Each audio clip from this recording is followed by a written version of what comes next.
Quick Dick McDick from Saskatchewan here today. From time to time, Quick Dick McDick Productions spotlights things that we see in everyday life in Saskatchewan. That's why this week we will be doing a spotlight on the weather.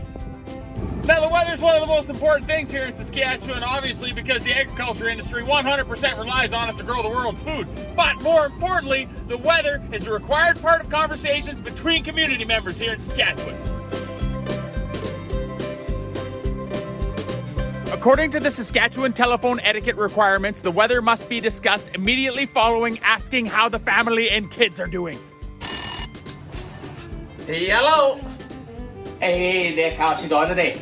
Oh, not so bad, you? Yeah, good. How's kids? Oh, pretty good. Yeah, the two oldest little bastards are fighting and the young one's still shitting her pants, so everything's normal. Oh, yeah. How's the weather over there? Like the weather's gonna be any different over there when you're talking to a guy that lives over there. Oh, yeah, well, it started snowing over here about an hour and a half ago. Got about an inch so far. Once you have commenced conversing about the weather, it is required that one community member immediately one-up the other community member. Oh, yeah. Started about 40 minutes ago here. Got at least an inch and a half.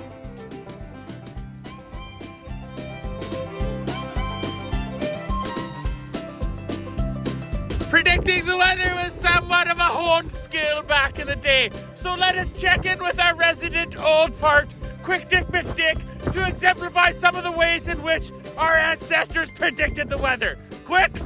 Yeah, hi, thanks, Quick. Okay, so obviously the first thing we need to look at is reading the spleen of a pig. Now, of course, your pig needs to be butchered in the fall for this to be accurate, and you want to look at the overall thickness of the spleen and how the fat runs along it.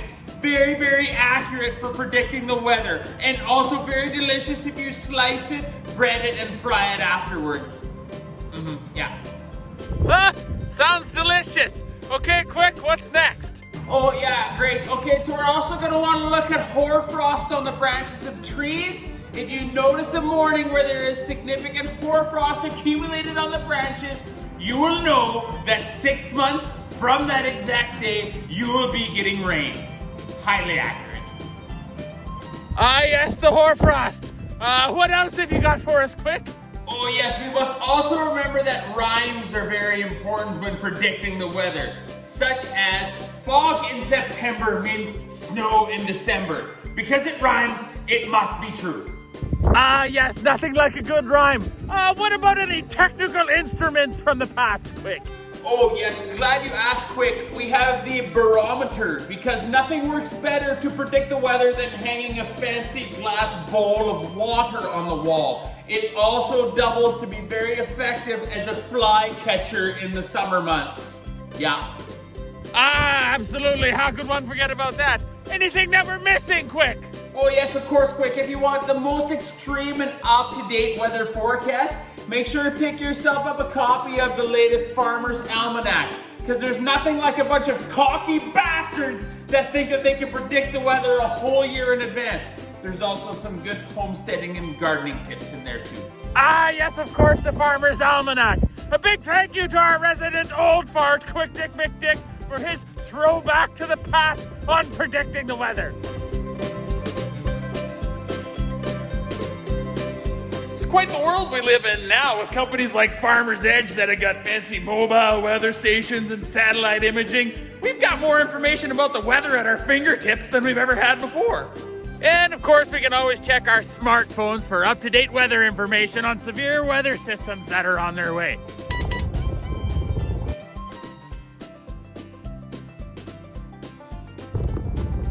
Oh, thank you very much for the heads up. But no matter how much warning we get that there's a weather system coming in, we're never ready for it, and it always feels like this. Oh, how? How? Already? Then every single farmer is upset that they did not get enough done. I just needed 2 more weeks, and I would have had all of this shit done. It could have been fall right into the middle of May, and every farmer would say they needed just another 2 more weeks to get all their work done. And you'd think with the technology that's available nowadays that weather forecasters could actually get the weather forecast right. But no, it appears to be the only thing you can completely screw up and still keep your job the next day. Some weather forecasters are tricky though, and they will offer a cash prize that you can enter to win if they are off by 3 degrees or more. We completely blew it out of our ass, but here's a cash prize in lieu of our shitty weather prediction. Could you imagine if the dentistry business got into that?